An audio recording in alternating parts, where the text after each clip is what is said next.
Hello hello hello आप सभी लोगों को अविनाश मिश्रा का बहुत बहुत नमस्कार। स्वागत है जी आप सभी लोगों का हमारे आज के इस क्लास में। आज के इस क्लास से हम लोग 9th क्लास के इकोनॉमिक्स को स्टार्ट करने जा रहे हैं। अर्थशास्त्र कक्षा 9 के लिए पाठ्य पुस्तक, ये जो जो किताब है इसको हम आने वाले दिनों में पूरा का पूरा ख़त्म करने वाले हैं। जो भी इतना मोटा पतला है, जो भी है इतना मोटा है इसको, या मोटा ही क्या है यार, पतला है, इसको जल्दी ख़त्म करने वाले हैं लाइन बाय लाइन। तो क्लास 9th के जो हिंदी मीडियम के बच्चे हैं बिहार बोर्ड वाले, सुन लो भाई मेरे। एक भी यहाँ पर आपका वर्ड नहीं फंसेगा, एक भी कॉन्सेप्ट आपका यहाँ से बाहर नहीं आएगा, एक भी क्वेश्चंस जो है बाहर नहीं आएंगे आपके एग्जाम में और आपके ज़िंदगी में भी। अर्थशास्त्र के अगर आप डिटेल्ड लेक्चर चाहते हैं तो यूट्यूब चैनल पर अपलोडेड हो रहे हैं, लाइन बाय लाइन सब कुछ वहाँ पर भी पढ़ाया जा रहा है, डिटेल में पढ़ाया जा रहा है, बहुत ज़्यादा डिटेल में। यहाँ पर आपका एनसीईआरटी भी कवर हो रहा है। मतलब अब क्या चाहिए, मतलब लेक्चर्स भी मिल रहे हैं, एनसीईआरटी भी पढ़ा रहा है मास्टर। अब तुम लोगों को क्या चाहिए भाई, पढ़ो लिखो आराम से, सब कुछ आराम से सीखते चले जाओ। ठीक है, एक चैनल पर आप लोगों को सब कुछ मिल जाएगा आसानी से। तो 9th के क्लास के बच्चे रेडी हो, तैयार हो, शुरू किया जाए पढ़ाई लिखाई को, अर्थशास्त्र को। तो एक बार अगर रेडी हो तो कमेंट बॉक्स में लिख दो, हाउ इज योर जोश, हाउ इज योर जोश class 9th students, how is your जोश। आप लोग लिखेंगे हाई सर, क्या लिखेंगे, हाई सर, क्योंकि जोश कम नहीं होना चाहिए थ्रू आउट दी लाइफ के अंदर कभी भी जोश कम नहीं होना चाहिए। अगर हो रहा है तो उसको फिर से ठीक कीजिए, खाइए पीजिए, मस्त रहिए, पढ़ाई करते रहिए। चलिए शुरुआत करते हैं, बकवास बहुत हो गया। इधर कुछ बारे में लिखा गया है एनसीईआरटी के, और यहाँ पर देखेंगे हम लोग कुछ चैप्टर्स के बारे में, कौन कौन से चैप्टर्स है। तो ये सारे जो चैप्टर्स हैं हम लोगों को पढ़ने हैं। 4 गो चैप्टर है, 4 चैप्टर, ज़्यादा नहीं है सिलेबस, 4 गो चैप्टर है, 41 गो पेज है। कितना पेज है, 41 गो, 41 पेज। चलिए हम लोग चालू करते हैं पहला जो चैप्टर है। पहले चैप्टर में हम लोग पढ़ेंगे एक गाँव की कहानी, और उस गाँव का नाम है पालमपुर। बहुत अच्छे लोग, बहुत अच्छे यहाँ के लोग बिजनेस करते हैं, काम करते हैं, धंधे करते हैं, उन लोगों की कहानियां पढ़ने वाले हैं जी। क्या पढ़ने वाले हैं, बस एक गांव की कहानी पढ़ने में, पालमपुर गांव की कहानी। ठीक है, तो सबसे पहले हम लोग अवलोकन का पढ़ते हैं। ये जो अवलोकन, ऑब्जर्वेंस को देखते हैं। इस कहानी का उद्देश्य क्या है, उद्देश्य मतलब क्या है, क्यों बताया गया है, क्यों इसको दर्शाया गया है। तो इस कहानी का उद्देश्य उत्पादन से संबंधित कुछ मूल विचारों से परिचय कराना है, और ऐसा हम एक काल्पनिक गांव पालमपुर की कहानी के माध्यम से कर रहे हैं। यहाँ पर सबसे पहली बात हम लोग को, उत्पादन क्या होता है भाई। एक बात हम लोग समझते हैं, उत्पादन, व्हाट इज उत्पादन, किसको बोलते हैं, प्रोडक्शन। प्रोडक्शन मतलब, उत्पादन मतलब किसी चीज को बनाना, किसी चीज का पैदा करना, किसी चीज को उसका शेप साइज बेज चेंज करके किसी चीज को अलग बना देना, इसको बोलते हैं हम लोग उत्पादन। क्या बोलते हैं भाई, उत्पादन। फॉर एग्जाम्पल ये पेन है, इस पेन को अलग अलग चीज़ों में मिला करके मैं एक पेन बना दिया, ये उत्पादन कर दिया, मैं पेन का एक उत्पादन कर दिया। इस किताब को बना दिया, इस किताब का उत्पादन कर दिया। इस मोबाइल का बना दिया, इस मोबाइल का उत्पादन कर दिया। बहुत सारी चीज़ों का उत्पादन होता है। ठीक है, तो उत्पादन मतलब किसी चीज़ को, प्रोडक्ट, किसी प्रोडक्ट को बनाना। ठीक है, तो उसको बोलते हैं प्रोडक्शन या उत्पादन। तो इसी में हम लोग उत्पादन के बारे में जो बातें होती हैं वो एक कहानी के रूप में, एक गांव के रूप में हम लोग पढ़ेंगे इस चैप्टर के अंदर। पालमपुर में खेती मुख्य क्रिया है, खेती से ही लोग मुख्य क्रिया क्या है, खेती है गांव में। जबकि अन्य कई क्रियाएं जैसे लघु स्तरीय विनिर्माण, लघु स्तरीय विनिर्माण, डेयरी, परिवहन आदि भी सीमित स्तर पर किए जाते हैं। बात तो यहाँ पर समझना भाई, एकदम एनसीईआरटी के एकदम डिप्थ में जाकर के समझेंगे बात को। ठीक है,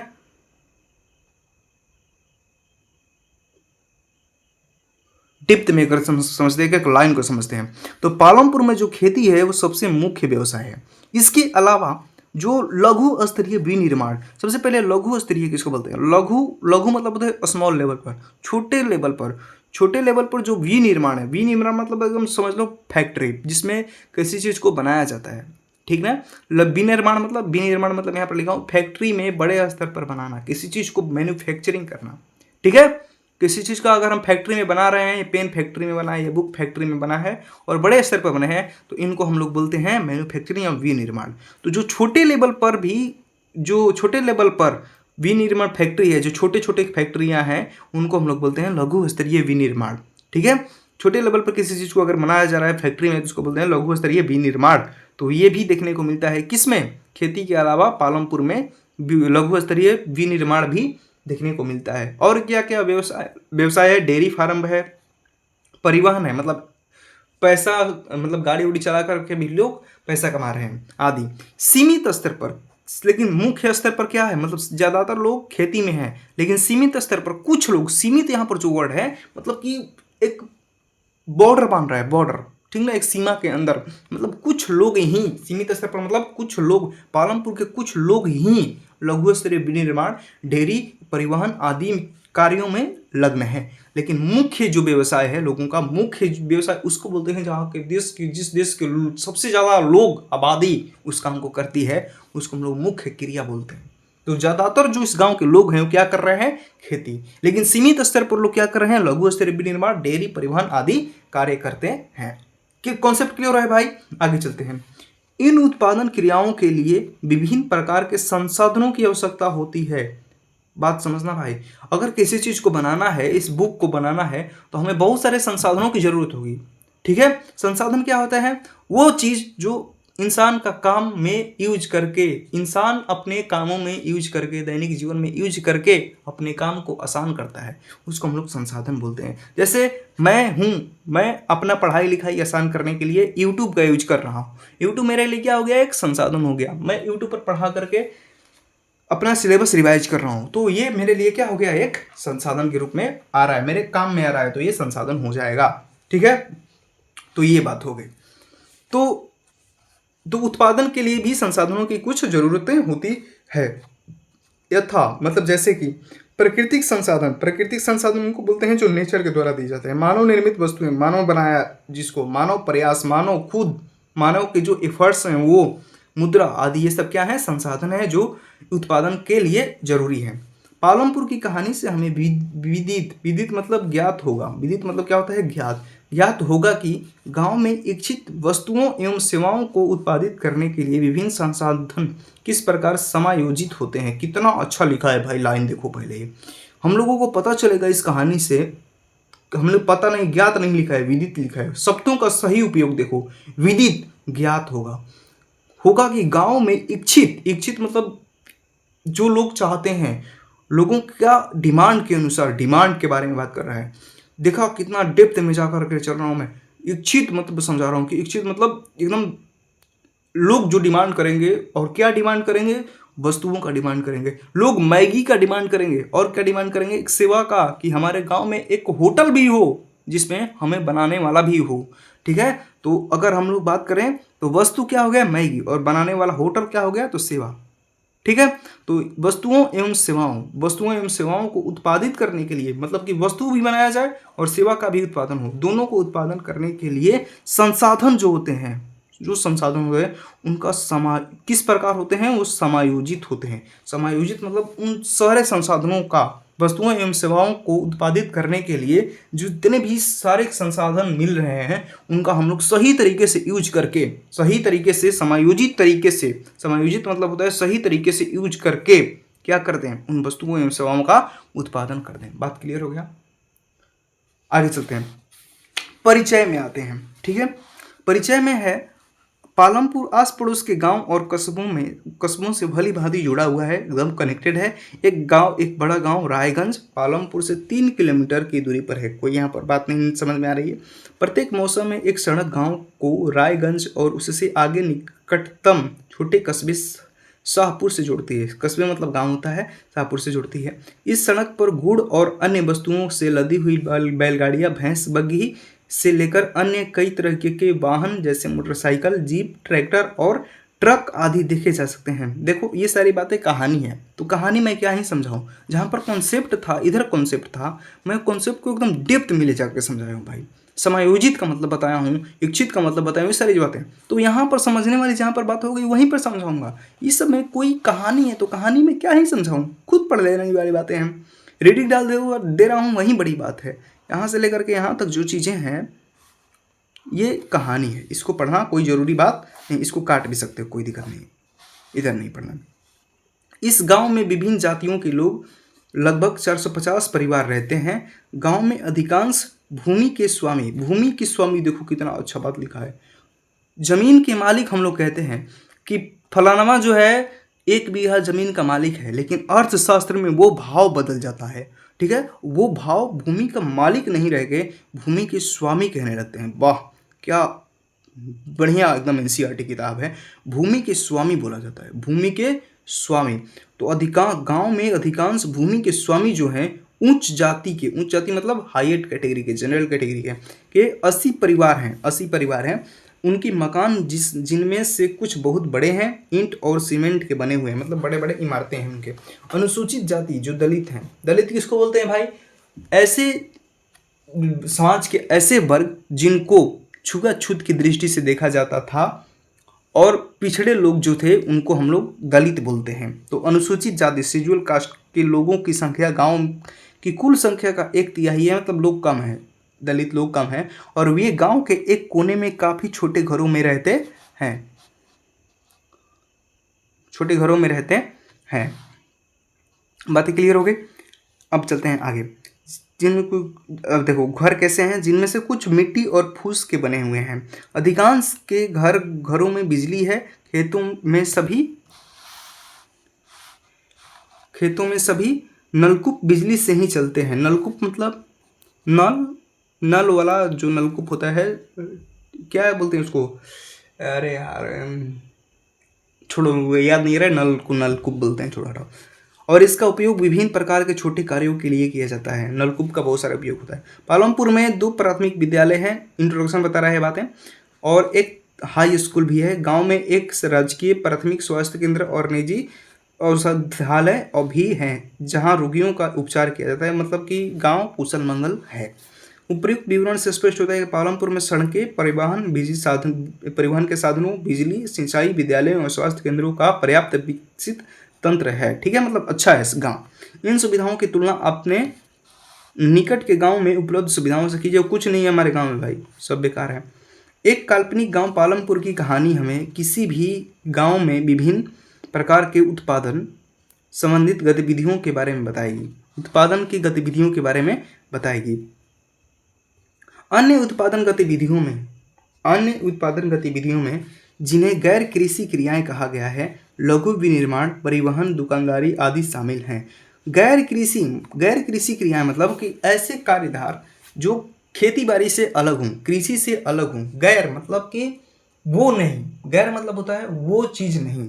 तो क्या नहीं? तो कृषि से संबंधित क्रियाएं नहीं। तो कृषि से संबंधित जो क्रियाएं नहीं है वो क्या है? लघु निर्माण मतलब सामान बनाना, परिवहन करना, दुकान चलाना आदि, ये सब जो है वो खेती बाड़ी से जुड़ी हुई चीज़ है, नहीं है। आगे चलते हैं। हम उत्पादन के बारे में कुछ सामान्य बातें जानने के बाद इन दोनों प्रकार की क्रियाओं पर विचार करेंगे। पहले हम लोग उत्पादन के बारे में कुछ जानते हैं। उत्पादन के बारे में कुछ सामान्य बातें हम लोग जानने की कोशिश करते हैं। चलिए आगे नेक्स्ट पेज पर आ जाइए आप सभी लोग। उत्पादन के संगठन बोलो या फिर उत्पादन के साधन बोलो। इसको ऐसे चीज़ें जिससे हम लोग उत्पादन कर पाते हैं उसको संगठन या उत्पादन के साधन के नाम से जानते हैं। चलो पढ़ते हैं। उत्पादन का उद्देश्य ऐसी वस्तुओं एवं सेवाएं उत्पादित करना है। उत्पादन से क्या क्या होता है? क्या वस्तुओं का निर्माण होता है? जिस प्रकार सेवाओं का भी निर्माण होता है। जिस प्रकार उत्पादन करना है, उद्देश्य उत्पादन का जिनकी हमें आवश्यकता है। वस्तुओं और सेवाओं के उत्पादन के लिए 4 चीज़ें जरूरी है। कौन कौन सी चीज़ें जरूरी है? 4। और इन्हीं 4 चीज़ों को हम लोग उत्पादन के साधन के नाम से जानते हैं। उत्पादन करने के लिए 4 चीज़ें चाहिए जिनको हम लोग उत्पादन के साधन के नाम से जानते हैं। पहला जो चीज़ है वो क्या है? भूमि। अगर भूमि ही नहीं रहेगा तो कैसे हम लोग उत्पादन करेंगे? कोई भी फैक्ट्री बनाना है तो भूमि पर ही न बनेगा, तो भूमि। दूसरा चीज़ हम लोगों को श्रम। आगे पढ़ते हैं, थोड़ा पढ़ते चलते हैं। पहली आवश्यकता है भूमि तथा अन्य प्राकृतिक संसाधन जैसे कि जल, वन, खनिज, ये सारे जो भूमि से रिलेटेड हैं वो सारी। दूसरी आवश्यकता है श्रम, अर्थात जो लोग काम करेंगे, वर्कर्स। ठीक है, उनको बोलते हैं श्रम। कुछ श्रमिक या श्रम एक ही बात है, लेबर। कुछ उत्पादन क्रियाओं में जरूरी कार्यों के लिए बहुत ज़्यादा पढ़े लिखे कर्मियों की ज़रूरत होती है। दूसरी क्रियाओं के लिए शारीरिक कार्य करने के वाले श्रमिकों की ज़रूरत होती है। प्रत्येक श्रमिक उत्पादन के लिए आवश्यक श्रम प्रदान करता है। मतलब कहने का ये श्रम जो या श्रमिक जो हैं 2 तरीके के होते हैं। एक पढ़े लिखे कर्मी, पढ़े लिखे श्रमिक, और एक मतलब अनपढ़ श्रमिक। तो पढ़े लिखे जो अपना दिमाग से काम करते हैं, जो अच्छे कामों के जरूरी कार्यों के लिए इनको रखा सकता है, और जो श्रमिक शरीर से जो काम करने वाले होते हैं उनको शारीरिक कर्मी बोलते हैं, शारीरिक कार्य करने वाले। ठीक है, अब बात करते हैं आगे की तरफ। तीसरी हो सकता है भौतिक पूंजी, अर्थात उत्पादन के प्रत्येक स्तर पर अपेक्षित कई तरह के आगत, कई तरह के आगत। अपेक्षित मतलब होता है जरूरी, जरूरी। ठीक है, अपेक्षित मतलब जरूरी। भौतिक पूंजी, पूंजी मतलब होता है रुपया, पैसा, धन दौलत। तो उत्पादन करने के लिए, उत्पादन मान लो कि मैं सबसे प्रत्येक स्तर लिखा है, इसका मतलब क्या है, उत्पादन के प्रत्येक स्तर। सबसे पहले मैं किसी चीज़ को उत्पादन करना चाहता हूँ, इस पेन का मैं उत्पादन करना चाहता हूँ, तो सबसे पहले मैं क्या करूँगा, इस पेन के लिए मैं ये चीज़ खरीदूंगा, इसका एक खोखला खरीदूंगा। तो इस खोखले को खरीदने के लिए मुझे पैसों की ज़रूरत पड़ेगी, मुझे पूंजी की ज़रूरत पड़ेगी। तो मुझे खरीदने के लिए एक स्तर पर पैसा की ज़रूरत पड़ा। अब इसको उत्पादन करने के लिए, सबको जुटाने के लिए मुझे मजदूर, फैक्ट्री वैक्ट्री लगाना पड़ेगा, उसके लिए भी पैसा चाहिए, और इसको बेचने के लिए भी, ट्रांसपोर्ट में भी पैसा चाहिए। मतलब कि हर एक स्तर पर, उत्पादन के प्रत्येक स्तर पर हमें पैसों की ज़रूरत पड़ती है। प्रत्येक स्तर पर अपेक्षित, जरूरी कई तरह के आगत, आगत मतलब इनपुट, मतलब इनपुट मतलब किसी चीज़ को उस बिजनेस में लगाना, कितना हम लगाते हैं उसको बोलते हैं इनपुट। तो उत्पादन के लिए हमको पूंजी चाहिए होता है, तो उस पूंजी को हम लोग भौतिक पूंजी के नाम से जानते हैं। आगे चलते हैं। अब जानते हैं कि भौतिक पूंजी के अंतर्गत कौन कौन सी मदें आती हैं। चलिए समझते हैं भौतिक पूंजी कौन कौन सी चीज़ें को शामिल करता है। औजार, मशीन, भवन। ये जो औजार, मशीन, भवन है, ठीक है, औजारों तथा मशीनों में अत्यंत साधारण औजार जैसे किसान का हल से लेकर के परिष्कृत मतलब एकदम बनाया गया, डिजाइन किया गया मशीन, जैसे जनरेटर, टरबाइन वो चीज़ को बोलते हैं जो गोल गोल घुमा करके बिजली उत्पादित करता है, कंप्यूटर आदि आते हैं। औजारों, मशीनों और भवनों का उत्पादन में कई वर्ष का प्रयोग होता है और इन्हें अस्थायी पूंजी कहते हैं। मतलब एक बार मैं अगर कंप्यूटर खरीद लेता हूँ, एक बार अगर मैं कोई मशीन खरीद लेता हूँ, एक बार अगर मेरा घर बन जाता है, तो क्या एक दिन में ही ख़त्म हो जाएगा घर? नहीं, ये जो है मेरा कई वर्षों तक चलेगा। तो ये कई वर्षों तक चलेगा, यानी कि टिकाऊ है, यानी कि अस्थाई है। मेरा है अस्थाई। अस्थाई को बोलते हैं फिक्स्ड कैपिटल। इंग्लिश में भी थोड़ा बात करेंगे, पूंजी को बोलते हैं कैपिटल, फिक्स्ड कैपिटल। बात क्लियर हो गया। अस्थाई पूंजी किसको बोलते हैं? जो लंबे समय तक पूंजी चले उसको बोलते हैं अस्थाई पूंजी। कच्चा माल और नगद मुद्रा। आगे चलते हैं, इधर देखते हैं। कच्चा माल और नगद मुद्रा। उत्पादन में कई प्रकार के कच्चे माल की आवश्यकता होती है, जैसे बुनकर द्वारा प्रयोग किया जाने वाला सूत और कुम्हारों द्वारा प्रयोग में लाई जाने वाली मिट्टी। उत्पादन के दौरान भुगतान करने तथा जरूरी माल खरीदने के लिए कुछ पैसों की भी जरूरत होती है। कच्चा माल तथा नगद पैसों को कार्यशील पूंजी कहते हैं। कच्चा माल एवं नगद पैसों को कार्यशील पूंजी किसको बोलते हैं? Working capital. दैनिक जीवन में जो काम आने वाला है वर्किंग कैपिटल बोलते हैं इसको इंग्लिश में। देखो भाई, अगर मुझे मजदूरी देना है, मैं 10 लोगों को अपने बिजनेस में लगाया हूँ काम पे, तो उनको मुझे दिहाड़ी भी देना पड़ेगा, वर्किंग कैपिटल भी देना पड़ेगा। तो मुझे उनको सैलरी देना है, मुझे बिजली का बिल देना है, मुझे आया है जो सामान खरीद के उसको मुझे बिल चुकाना है, तो वो चीज़ों का, घर का किराया देना है। तो ये सारे जो इस समय जो पैसा लगते हैं उनको बोलते हैं वर्किंग कैपिटल। काम धंधा करने में, रोज के काम धंधा करने में जो पैसा लगता है उसको बोलते हैं वर्किंग कैपिटल। फिक्स्ड कैपिटल किसको? जो लंबे समय तक चले, एक बार खर्चा कर दिया लंबे समय तक चलेगा, उसको बोलते हैं वर्किंग फिक्स्ड कैपिटल। और वर्किंग कैपिटल रोज रोज उसको बदलना पड़ता है, ये बदलता नहीं है, ये बदलता है। बात क्लियर हो गया।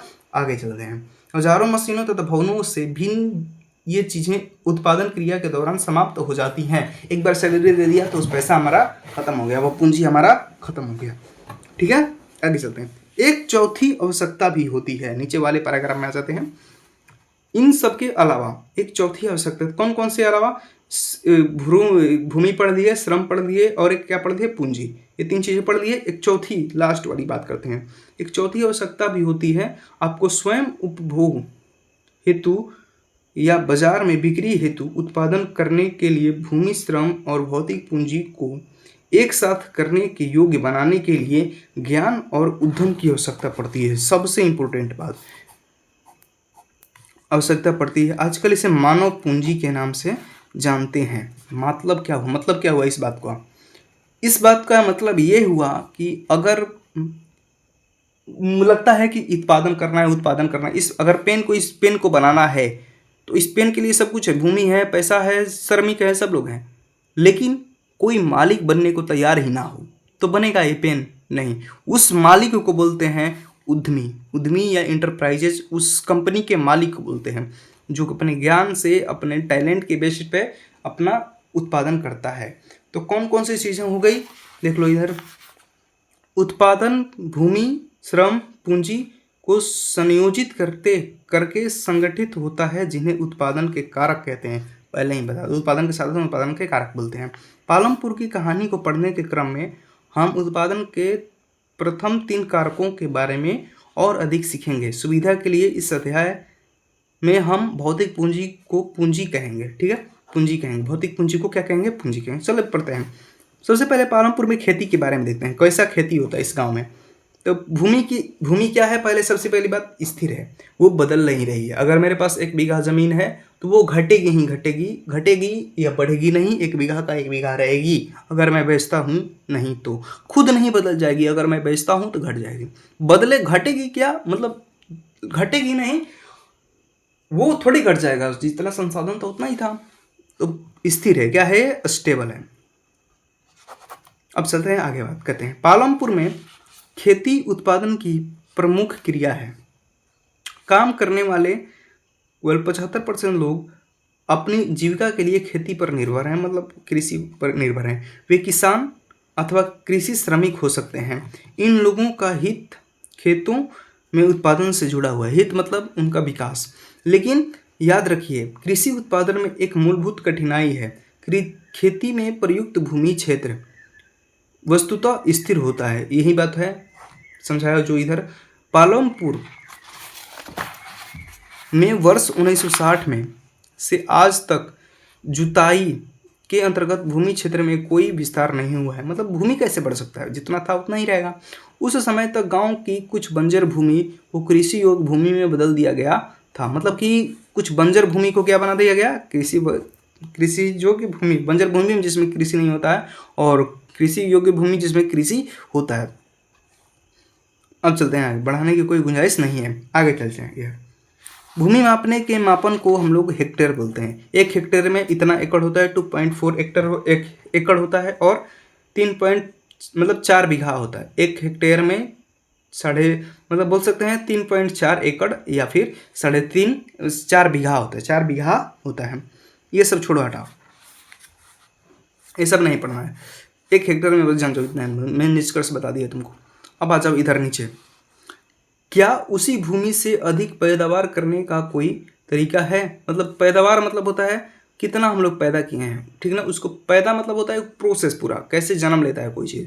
पैदावार मतलब कितना हम लोगों का पैदा हुआ है, उसको बोलते हैं पैदावार। उपज की कुल संख्या, ठीक है, उसको बोलते हैं हम लोग पैदावार। तो क्या पैदावार बढ़ाने का कोई और भी तरीका है? तो भूमि तो बढ़ नहीं सकता है, भूमि अगर बढ़ता तो और भी ज़्यादा पैदा होता, लेकिन भूमि को हम बढ़ा नहीं सकते हैं। तो क्या और भी तरीका है? तो यहाँ जिस प्रकार की फसल पैदा की जाती है और जैसी सुविधाएं उपलब्ध हैं, उन्हें देखते हुए पालमपुर उत्तर प्रदेश के पश्चिमी भाग के गांव की तरह लगता है।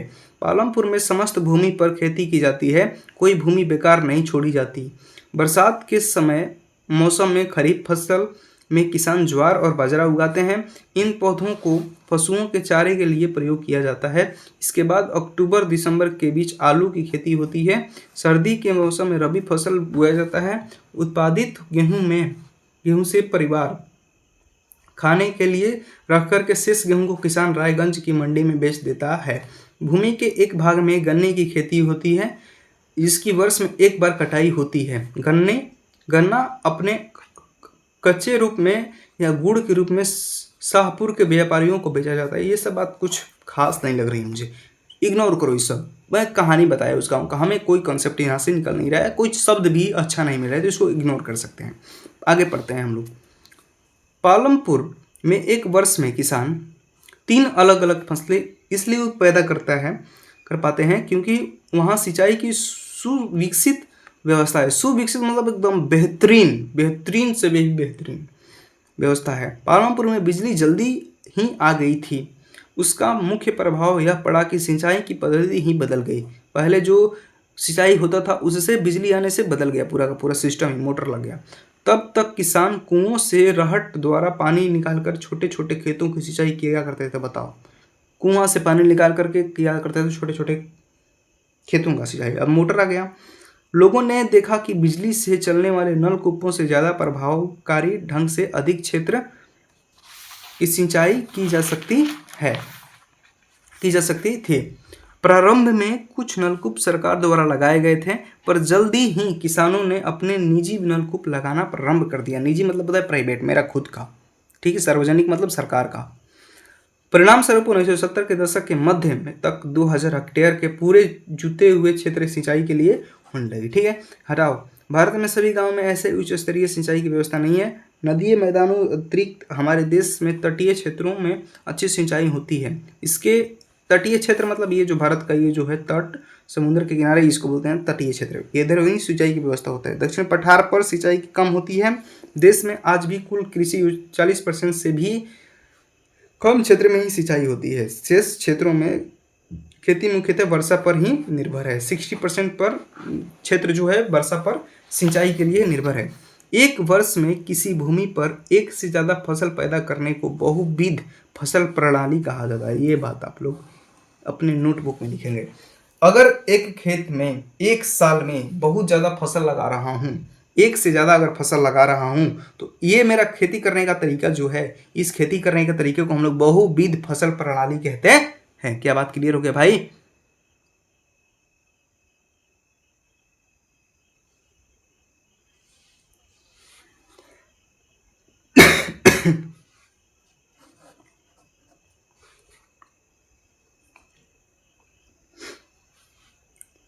एक टुकड़े में उपज बढ़ाने की सबसे सामान्य प्रणाली है। एक टुकड़े में यह भूमि के किसी एक टुकड़े में उपज बढ़ाने की एक सबसे सामान्य मतलब एक खेत है ना, उसमें तरह तरह की फसल बोते जाओ, ये भूमि का उपज बढ़ जाएगा। पालमपुर में सभी किसान कम से कम 2 मुख्य फसल पैदा करते हैं। कई किसान पिछले 15 से 20 सालों में तीसरी फसल के रूप में आलू पैदा कर रहे हैं। हटाओ इन सब बातों को, ये बात आप लोग याद रखना, ये बात याद रखना, ये बात याद रखना। बात खत्म करते हैं, ये छोड़ो, हटाओ, ये सब एक्टिविटी है। इधर वाला नीचे वाला एक्टिविटी है। आइए चर्चा करने, चर्चा बाद में होगा, पहले इधर पढ़ देते हैं कुछ कॉन्सेप्ट को।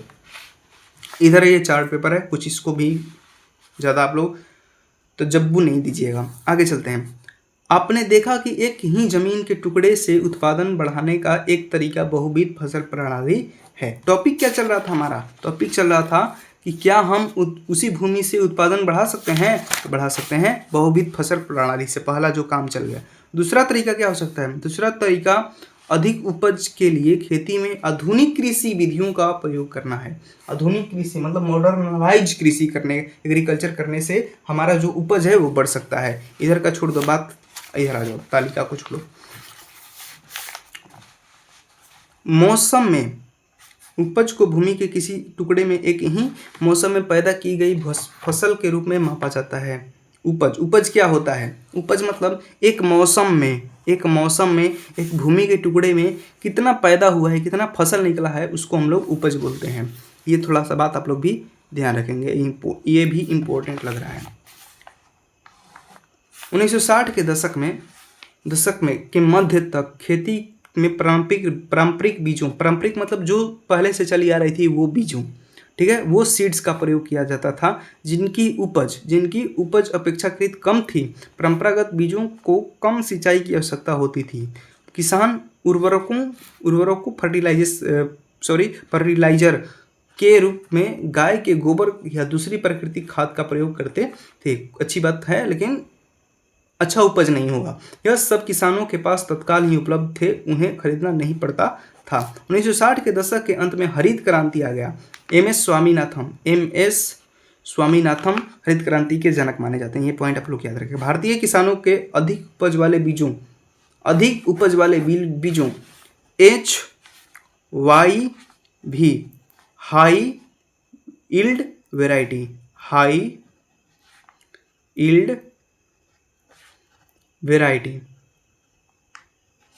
1960 हरित क्रांति के बाद में हाई यील्ड वैरायटी भी आने लगा। किसके लिए? गेहूं चावल की खेती करने के सबसे तरीके सिखाए। परंपरागत बीजों की तुलना में HYV बीजों से एक ही पौधे से ज़्यादा पैदावार होने लगा। ये भी चीज़ें हम लोग समझेंगे। मात्रा में अनाज पैदा होने लगी। इसके परिणाम स्वरूप जमीन के उसी टुकड़े में पहले की अपेक्षा कहीं अधिक अनाज की मात्रा पैदा होने लगी। मतलब जैसे ही हम HYV सीड्स का यूज करने लगे, उसी खेत में उसी टुकड़े में उससे ज़्यादा हम लोगों को उत्पादन देखने को मिला, उपज देखने को मिला। अपेक्षा मतलब तुलना में, मतलब पहले से क्या होता है ज़्यादा, अब पहले की तुलना में अब कितना, उसको अपेक्षा बोलते हैं। अब यहाँ पर समझना यद्यपि, यद्यपि मतलब होता है हालांकि या भले की, ठीक है। तो यद्यपि अति उपज प्रजातियों वाले बीजों से अधिकतम उपज पाने के लिए बहुत ज़्यादा पानी तथा रासायनिक खाद और कीटनाशकों की ज़रूरत होती है। आराम से समझना, अगर हम लोग ये बीज का यूज कर रहे हैं तो हम लोगों को टाइम टाइम पर बहुत ज़्यादा सिंचाई करना पड़ेगा। कीटनाशक मतलब कीट को मारने वाले, जो छोटे छोटे जो हार्म करने वाले पेस्ट्स होते हैं उनको मारने वाले को हम लोग कीटनाशक बोलते हैं, ठीक है। तो उनको और उर्वरकों फर्टिलाइजर को यूज करते हैं, तब जा करके अच्छा पैदा होता है और ये भी सेट करता है बढ़िया से। चलो, अधिक उपज के लिए अति उपज प्रजातियों को पढ़ दिया। संयोजन मतलब सबको मिला जुला करके अच्छा करना। भारत में पंजाब, हरियाणा, पश्चिम उत्तर प्रदेश के किसानों ने खेती के आधुनिक तरीकों का सबसे पहले प्रयोग किया। ये बात आप लोग याद रखें। पश्चिमी उत्तर भारत में आधुनिकीकरण सबसे पहले हुआ था कृषि में। इन क्षेत्रों में किसानों ने खेती की सिंचाई के लिए नलकूप और HIV बीजों, रासायनिक उर्वरकों तथा कीटनाशकों का प्रयोग किया। उनमें से कुछ ने ट्रैक्टर और फसल गहाने के लिए मशीनें खरीदी, जिनमें जुताई और कटाई के काम को तेज कर दिया, ठीक है। ये सारी बात आप लोग जानते हैं। उन्हें इनसे गेहूं की ज़्यादा पैदावार मतलब कुल उपज प्राप्त हुई। ये बातें आप लोग नहीं याद रखेंगे। पालमपुर में परंपरागत बीजों से गेहूं की उपज इतना किलोग्राम प्रति हेक्टेयर थी, HIV बीजों की उपज से इतना बढ़ गया, 1300 से 3200 हो गया किलोग्राम प्रति हेक्टेयर। गेहूं के उत्पादन में बहुत अधिक वृद्धि हुई। किसानों के पास बाजार बेचने को अधिशेष मतलब खाने के बाद जो बच गया वो गेहूं की अधिक काफ़ी मात्रा बच गया। इधर कुछ क्रियाकलाप है, हटा दीजिए इस बात को, इधर भी है, ये हटाइए बस को। इधर चलते हैं हम। तो आप लोगों को क्या आंसर मिला कि अगर भूमि स्थिर है तो भूमि तो बढ़ नहीं सकता है, तो उपज कैसे बढ़ाया जाए भाई? तो उपज बढ़ाने का सबसे पहला तरीका बहुविधि फसल प्रणाली करते हैं। दूसरा तरीका हम लोग कीटनाशक का यूज करते हैं। तीसरा तरीका आधुनिकीकरण चीज का यूज करते हैं, सिंचाई में करते हैं। HYV का यूज करते हैं और हम लोग फर्टिलाइजर का यूज करते हैं। चलो आगे चलते हैं, इससे हम लोग उपज बढ़ा सकते हैं। अब जो तीसरा पॉइंट है हमारा, ये जो तीसरा पॉइंट है ये बोल रहा है कि क्या भूमि यह धारण कर पाएगी, जो हम लोग फर्टिलाइजर डाल रहे हैं, क्या भूमि सह पाती है उसको? भूमि एक प्राकृतिक संसाधन है, सही बात है, अतः इसका सावधानी पूर्वक प्रयोग करने की जरूरत है। वैज्ञानिक रिपोर्टों के संकेत मिलता है कि खेती की आधुनिक कृषि विधियों ने प्राकृतिक संसाधन आधार का अति उपयोग किया है, मतलब बहुत ज़्यादा उपयोग किया है। अनेक क्षेत्रों में हरित क्रांति के कारण उर्वरकों के अधिक प्रयोग से मिट्टी की उर्वरता कम हो गई है। उर्वरता मतलब क्या होता है? उसकी उपज करने की क्षमता कम हो गई है। किसकी? मिट्टी की। अनेक क्षेत्रों में हरित क्रांति की वजह से, ऐसे जैसे हम लोग कीटनाशक डालते हैं, फर्टिलाइजर डालते हैं, तो उर्वरता कम हो जाता है। किसका? मिट्टी का। इसके अतिरिक्त नलकूपों से सिंचाई करने के कारण भूमि के जो जल हैं वो सतत मतलब लगातार प्रयोग से भौम जल स्तर मतलब भूमि के जो अंदर हैं वो जल स्तर कम होते गए हैं। मिट्टी की उर्वरता और भौम जल जैसे पर्यावरणीय संसाधन कई वर्षों से में बनते हैं। एक बार नष्ट होने के बाद उन्हें पुनर्जीवित मतलब फिर से करना बहुत कठिन है। कृषि का भावी विकास सुनिश्चित करने के लिए हमें पर्यावरण की देखभाल करनी चाहिए। सुनिश्चित मतलब एकदम पक्का करना, इंश्योर मतलब उनको सुनिश्चित करने के लिए। भावी विकास मतलब भविष्य के विकास करने के लिए किसका? कृषि का। हम लोगों को पर्यावरण पर भी ध्यान देना चाहिए। ऐसा नहीं कि खाली उपजे बढ़ाते रहें, पर्यावरण का गोली मार दें, ऐसा नहीं होना चाहिए। ये सोची गई बात को आप लोग पढ़ लीजिएगा, कोई इसमें खास बात नहीं है। आगे चलते हैं।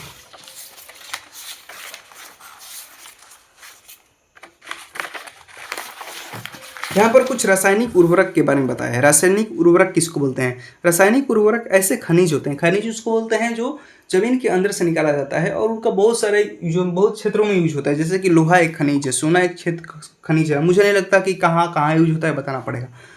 इन्हें लंबे समय तक धारण नहीं कर सकती है। मिट्टी को इसको धारण करने की क्षमता कम होती है भाई। वे मिट्टी से निकलकर भौम जल मतलब भूमि के अंदर वाले जल को भूम जल बोलते हैं, नदियों तालाबों एवं को प्रदूषित करते हैं। जो फर्टिलाइजर से जो हम लोग खाद छींटते हैं खेत में, खाद नहीं जो रासायनिक खाद होते हैं, रासायनिक उर्वरक, तो वो जो होते हैं पानी में तो घुल जाते हैं पहली बात। उसके बाद लेकिन मिट्टी जो है उनको लंबे समय तक अपने पास नहीं रख सकती है। तो ये जो लंबे समय तक नहीं रह सकती है तो खेत में से निकल कर क्या करते हैं कि भूमि के अंदर चले जाते हैं, नदियों में चले जाते हैं, तालाबों में चले जाते हैं और वहाँ के पानी को दूषित करते हैं। रासायनिक उर्वरक मिट्टी में उपस्थित जीवाणुओं बैक्टीरिया और सूक्ष्म अवयवों मतलब कि माइक्रो ऑर्गेनिज्म को नष्ट कर सकते हैं। इसका अर्थ यह है कि उनके प्रयोग के कुछ समय पश्चात मिट्टी पहले की तुलना में कम उपजाऊ रह जाएगी। ये बात जो है इम्पोर्टेंट है। फसल अच्छा होगा, उपज अच्छा होगा, लेकिन मिट्टी का जो उर्वरता शक्ति होगा वो कम हो जाएगा। देश में रासायनिक खाद का सबसे अधिक प्रयोग पंजाब में है। सबसे ज़्यादा प्रयोग कहाँ पर होता है? पंजाब में। रासायनिक खाद के निरंतर प्रयोग ने मिट्टी की गुणवत्ता को कम कर दिया है। ये बात जो बताया हूँ वहीं लिखा है। पंजाब के किसानों को पहले का उत्पादन स्तर पाने के लिए अब अधिक से अधिक रासायनिक उर्वरकों और अन्य आगतों का प्रयोग करना पड़ता है। मतलब अच्छा उपज बढ़ाने के लिए इन सब चीज़ों का यूज करते हैं। इसका मतलब यह है कि वहाँ खेती की लागत बहुत तेज़ी से बढ़ रही है, मतलब ज़्यादा पैसा लग रहा है खेती करने में। बात करते हैं आगे। पालमपुर के किसानों में भूमि किस प्रकार वितरित है? बात करते हैं कितने लोगों को कितना जमीन मिला है। आपने यह जान लिया है होगा कि खेती के लिए भूमि कितनी महत्वपूर्ण है। खेती के लिए तो भूमि ही नहीं इम्पोर्टेंट है। दुर्भाग्यवश खेती के काम में लगे सभी लोगों के पास खेती के लिए पर्याप्त भूमि नहीं है। जितना भूमि चाहिए उतना नहीं है लोगों के पास। पालमपुर में 450 परिवारों में से लगभग 1/3 अर्थात 150 परिवारों के पास खेती के लिए भूमि नहीं है, जो अधिकांशतः दलित है। दलित उनको बोलते हैं जो पिछड़े समाज के हैं, जिनको हमेशा से दबाया गया है, उसको दलित बोला जाता है। लागत का मतलब क्या होता है भाई? यहाँ पर जो वर्ड है लागत मतलब इनपुट, किसी काम को करने में कितना पैसा लग रहा है, क्या क्या लग रहा है सामान, उसको बोलते हैं लागत। ठीक है, आगे चलते हैं। तो बाकी परिवार देखो, 150 परिवार के पास कोई खेती नहीं, कोई जमीन नहीं अपना। बाकी परिवारों में से 240 परिवार जिनके पास भूमि है 2 हेक्टेयर से कम क्षेत्रफल वाले छोटे भूमि टुकड़ों पर खेती करते हैं। कोई इंपॉर्टेंट बात नहीं। भूमि के ऐसे टुकड़ों पर खेती करने से किसानों के परिवारों को पर्याप्त आमदनी नहीं होती है। छोटे खेत पर क्या उपजा लोगे तुम? छोटा रहेगा, छोटा उपज होगा तो क्या ही मिलेगा तुम्हें आमदनी, बेचोगे उसको तुम। तो 1960 में कृषक गोविंद के पास 2.25 हेक्टेयर अधिकतर असिंचित भूमि इसको बोलते हैं जिसके पास में अभी तक सिंचाई नहीं हुआ है, मतलब कि बंजर भूमि थी। गोविंद अपने 3 पुत्रों की मदद से इस भूमि पर खेती करता था। ठीक है, यद्यपि वे बहुत आराम से नहीं रहे थे, मतलब दुखी थे, लेकिन परिवार अपनी एक भैंस से होने वाली कुछ अतिरिक्त आय के द्वारा अपना गुजारा कर रहा था। ठीक है, गोविंद की मृत्यु के कुछ वर्ष पश्चात यह भूमि उनके तीनों पुत्रों के बीच बांट दी गई। मतलब जब जिंदा थे गोविंद तो सब कुछ खेती करते थे, फिर भी खुश नहीं। भैंस से आमदनी होता थी कुछ, उससे परिवार का गुजर बसर होता था। मर गए, उसके बाद में तीनों बेटे में बांट दिया गया जमीन। प्रत्येक के पास 0.7% हेक्टेयर भूमि का टुकड़ा था, परंतु अब बेहतर सिंचाई व्यवस्था और खेती की आधुनिक विधियाँ, आधुनिक मतलब मॉडर्न हो गया के बावजूद गोविंद के बेटे अपनी जमीन से गुजारा नहीं कर पा रहे हैं। क्यों नहीं कर पा रहे हैं? क्योंकि उनका जो भूमि का क्षेत्रफल है वो कम हो गया है पहले के कंपेयर में। वर्ष के कुछ भाग में उन्हें कुछ अतिरिक्त कार्य भी ढूंढना पड़ता है खेती के अलावा। चित्र 1.5 में आप एक गांव के चारों ओर बिखरे हुए भूमि के छोटे छोटे टुकड़ों को देख सकते हैं। कौन है 1.5? देखो इधर ये भूमि दिखाया गया है, क्या ही समझ में आ रहा है भाई? आ जाओ इधर। बिखरे हुए भूमि के छोटे छोटे टुकड़ों को देख सकते हैं, देख लिए। इन पर छोटे किसान खेती करते हैं। दूसरी ओर गांव के आधे से ज़्यादा क्षेत्र में काफ़ी बड़े आकार के प्लॉट हैं। प्लॉट मतलब खेत का एक, मतलब प्लॉट किसको बोलते हैं? खेत का छोटा हिस्सा को प्लॉट बोला जाता है। पालमपुर में मझोले और बड़े किसान के 60 परिवार हैं। मझोले मतलब थोड़े से बड़े, मतलब बहुत बड़े, जिनके पास ज़्यादा ज़मीन है, और मझोले उनसे थोड़े से कम ज़मीन रखने वाले, जो 2 हेक्टेयर से अधिक भूमि पर खेती करते हैं। कुछ बड़े किसानों के पास 10 हेक्टेयर या उससे अधिक भूमि है। ये हो गया पेज आप लोगों का समाप्त। आगे चलते हैं। इधर चित्र बनाया गया है, बैलगाड़ी दिखाया गया है, किसान का खेती करते हुए दिखाया गया है। आ जाओ इधर, आइए चर्चा करें, हम बाद में चर्चा करेंगे। इधर चर्चा हो रहा है, चर्चा बाद में किया जाएगा। चलिए हम लोग देखते हैं ये चीज़। 5वां पॉइंट, मतलब क्या समझ में आ रहा है कि अगर भूमि का कम रहेगा, भूमि अगर कम रहेगा तो उससे हमारा उपज अच्छा नहीं हो पाएगा, जितना चाहते हैं उतना नहीं हो पाएगा, ठीक ना। तो भूमि भी हमें पर्याप्त मात्रा में रहनी चाहिए, एक उत्पादन का साधन है। चलो, श्रम की व्यवस्था कौन करेगा? श्रम की व्यवस्था, श्रम मतलब जो हम लोग श्रम करते हैं वो नहीं सर, हम लेबर की बात कर रहे हैं, उसकी व्यवस्था कौन करेगा? भूमि के पश्चात श्रम उत्पादन का दूसरा कारक है, आवश्यक कारक है, ठीक है। खेती में बहुत ज़्यादा परिश्रम की आवश्यकता होती है, सही बात है कि छोटे किसान अपने परिवारों के साथ अपने खेतों में स्वयं काम इस तरह वे खेती के लिए आवश्यक श्रम की व्यवस्था स्वयं ही करते हैं। मतलब कि खेती करने के लिए जो लेबर्स होते हैं वो उनकी व्यवस्था कौन करता है? तो जो छोटे किसान हैं वो अपने घर के परिवार को लगा देते हैं खेती बाड़ी में, तो उनका वो अपने हिसाब से अपने परिवार को यूज करके इस्तेमाल में ला के खेती में लगा भिरा के क्या कर लेते हैं? अपने श्रम का व्यवस्था कर लेते हैं। मझोले, अब बात करते हैं मझोले और बड़े किसान क्या करेंगे जी? अपने खेतों में काम करने के लिए दूसरे श्रमिकों को किराए पर लगाते हैं, ठीक ना, किराए पर लगाते हैं, ठीक ना। अब चलते हैं, ये कुछ आइए कुछ करके देखिए, छोड़िए हटाइए, आगे चलिए। यहाँ पर आइए समझिए, देखिए ये बनाया गया है चित्र, इसको आप लोग पढ़ेंगे समझेंगे, कोई इसमें जरूरी बात नहीं लिखा है, मैं पढ़ लिया हूँ, आप लोग देख लीजिएगा थोड़ा सा। आ जाइए इधर, फसल पर कोई अधिकार नहीं होता है, सही बात है।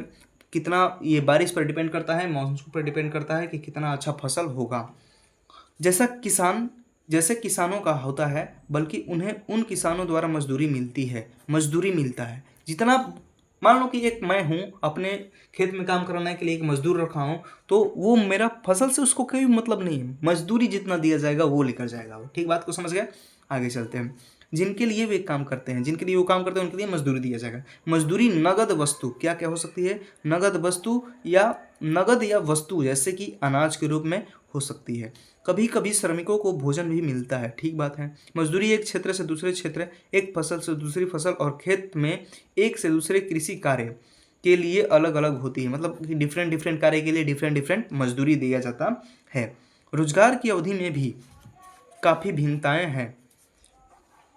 खेत में काम करने वाले श्रमिक या तो दैनिक मजदूरी के आधार पर कार्य करते हैं, या उन्हें कार्य विशेष जैसे कटाई या पूरे साल के लिए काम पर रखा जा सकता है। ये बात आप लोग देख लीजिएगा कि कैसे उनको मिलता है श्रमिक। डाला पालमपुर में दैनिक मजदूरी पर काम करने वाला एक भूमिहीन श्रमिक है। इसका मतलब है कि उसे लगातार काम ढूंढते रहना पड़ता है। क्या है वो? एक मजदूर, दैनिक मजदूरी पर काम करने वाला, मतलब दिहाड़ी पर काम करने वाला, रोज मजदूरी लेकर के काम करने वाला, ऐसे को बोलते हैं दिहाड़ी पर काम करने वाले। तो दैनिक मजदूरी पर काम करने वाला एक भूमिहीन श्रमिक, मतलब जिसके पास में भूमि नहीं है।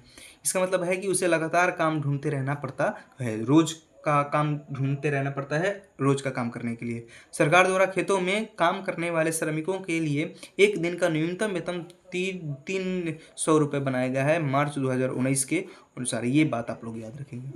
खेत में काम करने वाले श्रमिकों का एक दिन का न्यूनतम वेतन कितना बनाया गया है? तो 300 रुपया निर्धारित किया गया है। अब चलते हैं आगे। लेकिन डाला को मात्र 160 रुपये ही मिलते हैं, तो भाई नाइंसाफ़ी हो गई। पालमपुर में खेतीहर श्रमिकों में बहुत ज़्यादा स्पर्धा है, मतलब बहुत सारे मजदूर हैं उस पालमपुर गांव में। तो अगर पालमपुर गांव में बहुत ज़्यादा मजदूर हैं तो वो कहते हैं कि छोड़ो यार, मैं 300 रुपया क्या दोगे, मैं 150 में कर दूंगा, 100 रुपये में कर दूंगा काम। इसलिए थोड़ा सा प्रतिस्पर्धा है, इसलिए मजदूरी का दर क्या हो गया है? कम हो गया है। इसलिए स्पर्धा मतलब कंपटीशन, प्रतिस्पर्धा, इसलिए लोग कम वेतन में भी काम करते को सहमत हो जाते हैं। बताया वही बात है। डाला अपनी स्थिति के बारे में रामकली से शिकायत करती है, जो कि एक अन्य भूमिहर खेतीहर श्रमिक है, जिसके पास खेत नहीं है वो भी श्रमिक है। आगे चलते हैं।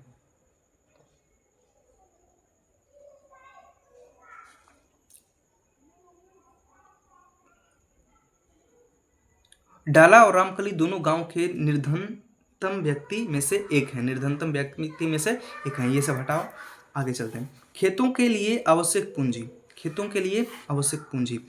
आप पहले ही देख चुके हैं कि खेती के लिए आधुनिक तरीकों के लिए बहुत अधिक पूंजी की आवश्यकता होती है, आधुनिकीकरण करने के लिए बहुत ज़्यादा पूंजी की आवश्यकता होती है। अतः अब किसानों को पहले की अपेक्षा ज़्यादा पैसा चाहिए। अधिसंख्य छोटे किसानों को पूंजी की व्यवस्था करने के लिए पैसा उधार लेना पड़ता है। और पैसा उधार किससे लिया जाएगा? साहूकार से। साहूकार वो होते हैं जो सूद पर पैसे चलाते हैं। खेती के लिए विभिन्न आयातों की पूर्ति करने व्यापारियों के कर्ज लेते हैं। ऐसे कर्जों पर ब्याज की दर बहुत ऊंची होती है। कर्ज चुकाने के लिए उन्हें बहुत कष्ट सहना पड़ता है। सविता की कहानी आप लोग खुद पढ़िएगा। आगे चलते हैं। पहला पॉइंट ये था। दूसरा पॉइंट ये है, छोटे किसानों के विपरीत मझोले और बड़े किसानों को खेती से बचत होती है। क्यों?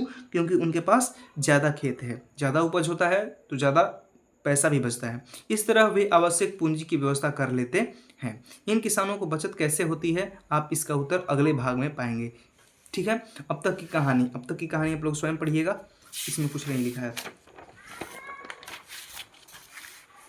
अब बात आता है पॉइंट नंबर 7 पे, अधिशेष कृषि उत्पादों की बिक्री। मतलब जो, अब सुनो आराम से, इसमें सब मिल जाएगा। मतलब क्या है इस चीज़ का? मान लीजिए किसानों ने उत्पादन के 3 कारकों का प्रयोग करके अपनी भूमि में गेहूं पैदा किया है। ठीक है, गेहूं की कटाई की जाती है और उत्पादन पूर्ण हो जाता है। किसी किसान गेहूं का क्या करते हैं, वे परिवार के उपभोग के लिए कुछ गेहूं रख लेते हैं। मतलब कि जितना साल भर में खा सकते हैं उतना गेहूं रख करके बाकी जो गेहूं है उसको क्या कर देते हैं, बेच देते हैं। सविता और गोविंद के बेटों जैसे छोटे किसानों के पास बहुत कम अधिशेष गेहूं होता है, क्योंकि उनका कुल उत्पादन बहुत कम होता है तथा इसमें से एक बड़ा भाग वे परिवार की आवश्यकताओं के लिए रख लेते हैं। मतलब क्या हुआ इस बात का? जो गोविंद है, कौन सा इसका नाम क्या लड़का है, गोविंद। सविता और गोविंद के जो बेटे हैं उन लोगों के पास में थोड़ा सा ज़मीन कम है, तो अधिशेष, यहाँ पर जो वर्ड है अधिशेष गेहूं, मतलब खाने पीने के रख करके जो बच गया है बेचने के लिए उसको अधिशेष गेहूं बोलते हैं। तो उनके पास थोड़ा सा कम रह जाता है क्योंकि उनके पास ज़मीन कम है। चलो आ जाओ। इसलिए मझोले और बड़े किसान ही बाजार में गेहूं की पूर्ति कर देते हैं। चित्र 1.1 दिखाया, गेहूं की लदी बाजार में बैलगाड़ी देख सकते हैं। बाजार में व्यापारी गेहूं खरीदकर उसे आगे कस्बों और शहरों तक दुकानदारों को बेचते हैं। व्यापारी जो होते हैं वो ये सब काम करते हैं। एक बड़े किसान तेजपाल सिंह को अपनी समस्त भूमि से 350 क्विंटल अधिशेष गेहूं प्राप्त होता है। मतलब कि 350 क्विंटल उसको गेहूं मिल गया भाई, खाने पीने को निकाल करके। अपने अतिरिक्त गेहूं को वह रायगंज के बाजार में बेच देता है और अच्छी कमाई करता है। ठीक बात है। तेजपाल सिंह इस कमाई का क्या करता है, अब बताओ। अब पैसा मिल गया उसको तो उसको क्या करेगा, अब देखते हैं क्या करता है वो। पिछले वर्ष तेजपाल सिंह ने अधिकांश पैसा बैंक के अपने खाते में जमा कर दिया था। बाद में उसने इस पैसों का उपयोग सविता जैसे किसानों को कर्ज देने में किया। कर्ज देने में किया। उन्हें कर्ज की आवश्यकता थी। पैसा पहले बैंक में जमा कर दीजिए, उसके बाद में जैसे जैसे उसका यूज होता है उसका यूज करता गया। कौन? तेजपाल सिंह, बहुत तेज है।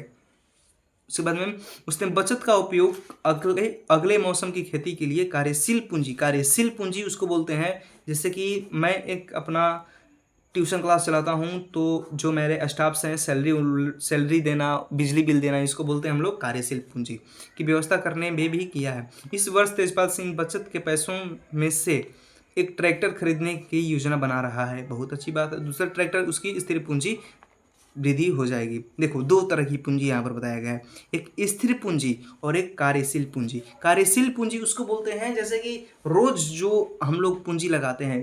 मान लो कि रोज जो हमारा, जैसे कि मजदूरी देना, किसी को मजदूरी दे दिया मैं, जैसे मेरे बिजनेस में जो लोग श्रमिक हैं उनको मजदूरी देना, मतलब रोज वो जा रहा है ना, तो कार्यशील, उसी की वजह से मेरा कार्य हो रहा है। तो एक ऐसा पूंजी जिसकी वजह से मेरा रोज का काम खत्म हो जा रहा है, डन हो जा रहा है, उसको बोलते हैं कार्यशील पूंजी। और एक स्थिर पूंजी उसको बोलते हैं जिसका हमारे लॉन्ग टर्म तक स्थिर हो गया है, फिक्स्ड हो गया है, उसका हमें हमेशा के लिए यूज करूंगा। एक एग्जांपल के साथ समझाता हूँ। मान लो कि मैंने एक, यहीं पर समझते हैं ना, ट्रैक्टर खरीद लिया है ये तेजपाल सिंह, तो ये जो ट्रैक्टर है कभी भी बेचेगा तो इसको पैसा मिल जाएगा। ये इसका स्थिर पूंजी हो गया, फिक्स्ड कैपिटल। 1 बीघा जमीन खरीद लिया तो वो उसका फिक्स्ड कैपिटल हो गया। ठीक है, लेकिन किसी को मजदूरी दे दिया, बिजली बिल का भुगतान कर दिया, उसको समोसा चटनी खिला दिया, तो क्या हो गया, ये कार्यशील पूंजी हो गया। तेजपाल सिंह की भांति दूसरे बड़े और मझोले किसान भी खेती के अधिशेष कृषि उत्पादों को बेचते हैं, ठीक है। कमाई के एक भाग को अगले मौसम के लिए पूंजी की व्यवस्था के लिए बचा कर रखते हैं। इस तरह वे अपनी खेती के लिए पूंजी की व्यवस्था अपने ही बचतों से कर लेते हैं। कुछ किसान बचत का उपयोग पशु, ट्रक आदि खरीदने तथा दुकान खोलने में भी करते हैं। बात बता रहा है कि जो पैसा बच गया उसका क्या करते हैं लोग। जैसे कि हम देखेंगे कि इन सबको गैर कृषि कार्यों के लिए पूंजी कहते हैं गैर कृषि कार्यों के लिए, मतलब कृषि के अलावा जो कार्य हैं और उन कार्यों में जब पूंजी लगाया जा रहा है उनको बोलते हैं गैर कृषि कार्य की पूंजी। पालमपुर में गैर कृषि क्रियाएं क्या क्या है, खेती के अलावा कौन कौन सा काम होता है पालमपुर में। हमने देखा कि पालमपुर में खेती ही प्रमुख उत्पादन का क्रिया है, ठीक है, मेन जो है कृषि है। अब हम कुछ गैर कृषि उत्पादन क्रियाओं पर चर्चा करेंगे। पालमपुर में काम करने वाले केवल 25% लोग कृषि के अतिरिक्त अन्य काम करते हैं, मतलब 75% कृषि में है, 25% कहाँ पर है, अन्य कार्य में। डेयरी अन्य एक प्रचलित क्रिया। पालमपुर डेयरी मतलब दूध का जो बिजनेस चलता है उसको डेयरी बोलते हैं। पालमपुर में कई परिवारों में डेयरी एक प्रचलित क्रिया है। लोग अपनी भैंसों को कई तरह की घास और बरसात के मौसम में उगने वाली ज्वार और बाजरा, चरी जिसको बोलते हैं, खिलाते हैं, मतलब गाय भैंस पोसते हैं। दूध को निकट के बड़े गांव में रायगंज में बेचा जाता है। शाहपुर शहर के 2 व्यापारियों ने रायगंज में दूध संग्रहण मतलब इकट्ठा करना दूध को, एवं शीतलन मतलब उसको दूध को ठंडा करना केंद्र खोला हुआ है, जहाँ से दूध दूर दराज के शहरों और कस्बों में भेजा जाता है। बात क्लियर। यहाँ पर कुछ चर्चाएं किया गया, हटाओ ये सब बातें को, यहाँ पर कुछ चर्चा है, हटाओ। आ जाते हैं पालमपुर में लघु स्तरीय विनिर्माण का उदाहरण। खत्म होने वाला है चैप्टर, थोड़ा सा देख लिया जाए। पालमपुर में लघु स्तरीय मतलब छोटे स्तर पर, विनिर्माण मतलब किसी चीज़ को बनाना, मैन्युफैक्चर करना का एक उदाहरण। तो इस समय पालमपुर में 50 से कम लोग विनिर्माण कार्य मतलब नए नए चीज़ों को प्रोड्यूस कर रहे हैं, मतलब मैन्युफैक्चर कर रहे हैं, बना रहे हैं। तो 50 से भी कम लोग इस कार्य में लग्न हैं। शहरों और कस्बों में बड़ी फैक्ट्रियों में होने वाले विनिर्माण के विपरीत पालमपुर में विनिर्माण में बहुत सरल उत्पादन विधियों का प्रयोग किया जाता है और उसे छोटे पैमाने पर ही किया जाता है, मतलब कि स्मॉल लेवल पर। गांव है तो भाई गांव की ही तरह किया जाएगा। विनिर्माण कार्य पारिवारिक श्रम की सहायता से अधिकतर घरों या खेतों में किया जाता है, मतलब कि परिवार के लोग भी मिलजुल करके इसका काम कर देते हैं, बना देते हैं किसी चीज़ को। श्रमिकों को भी कभी कभार किराए पर लिया जाता है, मतलब मजदूरी भी, मतलब कि हेल्पर को भी रखा जाता है साथ में। आगे चलते हैं। ये मिस्री लाल की कहानी आप लोग स्वयं पढ़ेंगे, करीम की कहानी आप लोग स्वयं पढ़ेंगे। आइए चर्चा आप लोग स्वयं पढ़ेंगे। इधर हो गया पालमपुर के दुकानदार की बात। पालमपुर में ज़्यादातर लोग व्यापार नहीं करते हैं। व्यापार मतलब होता है वस्तु विनिमय। वस्तु मतलब सामान, कोई विनिमय मतलब एक्सचेंज करना, तुम्हारा सामान मैं ले लूँगा, मेरा सामान तुम ले लो, इसको बोलते हैं विनिमय, व्यापार का विनिमय। पालमपुर के व्यापारी वे दुकानदार हैं जो शहरों के थोक बाजारों से कई प्रकार की वस्तुएं खरीदते हैं और उन्हें गांव में लाकर बेचते हैं। ऐसा ही होता है जैसे हमारे गांव में होता है। आप देखेंगे कि गांव में छोटे जनरल स्टोरों में चावल, गेहूं, चाय, तेल, बिस्कुट, साबुन, टूथपेस्ट, बैटरी, मोमबत्तियाँ, कॉपियाँ, पेन, पेंसिल, यहाँ तक कि कुछ कपड़े भी बिकते हैं। कुछ परिवारों ने जिनके घर बस स्टैंड के निकट है, अपने घर के एक भाग में छोटी दुकान खोल ली है। वे खाने की चीज़ें बेचते हैं, ठीक है। जैसे कि आगे चलते हैं, ये सब हटाओ, चर्चा बाद में होगा। अब परिवहन की तेज विकसित होता है एक क्षेत्र, आ जाओ। पालमपुर और रायगंज के बीच में सड़क पर कई प्रकार के वाहन चलते हैं। रिक्शे वाले, तांगे वाले, जीप, ट्रैक्टर, ट्रक ड्राइवर तथा परंपरागत बैलगाड़ी। परंपरागत मतलब जो पुराने दिनों से चलता आ रहा है, ठीक ना, परंपरागत उसको बोलते हैं। तो बैलगाड़ी दूसरी गाड़ियों में चलने वाले वे लोग हैं जो परिवहन सेवाओं में शामिल हैं। वे लोगों और वस्तुओं को एक जगह से दूसरी जगह पर पहुंचाते हैं और इसके बदले उन्हें पैसा मिलता है। मेन काम पैसा कमाना। गत मतलब बीते हुए कई वर्षों से में परिवहन से जुड़े लोगों की संख्या बहुत बढ़ गई है। किशोर की कहानी हटाओ, पढ़ लेना स्वयं तुम लोग। यहाँ पर आ जाओ, ये भी नहीं पढ़ना है तुम लोगों को, ये भी नहीं हो गया। यहाँ पर चैप्टर खत्म। यहाँ पर सारांश आप स्वयं पढ़ेंगे विद्यार्थी लोग। और आ जाइए इधर क्वेश्चन आंसर आप विद्यार्थी स्वयं करेंगे। तो ये था आज का हमारा चैप्टर, जिसमें हम लोगों ने पालमपुर की कहानी को पढ़ा है। पालमपुर में कृषि के बारे में सब कुछ के बारे में पढ़ लिया है। ठीक है। इसमें बताया गया है चैप्टर के बारे में कि उत्पादन के कारक के बारे में भूमि, पूंजी, श्रम और उद्यमी उत्पादक के बारे में बताया गया है। तो आप लोगों को मैं उम्मीद करता हूँ कि समझ में आया होगा सारी के सारे फैक्टर्स के बारे में, ठीक है। तो आई होप आप लोगों को ये लेक्चर समझ में आया है। अगर समझ में आया है तो कमेंट बॉक्स में लिख करके जाएंगे आप लोग कि सब कुछ क्लियर है, सब कुछ समझ में आ गया, एक एक वर्ड क्लियर हो गया। तो चलिए आज के लिए इतना ही, मिलते हैं नेक्स्ट लेक्चर में, ठीक है। तो thank you so much, have a nice day and God bless you.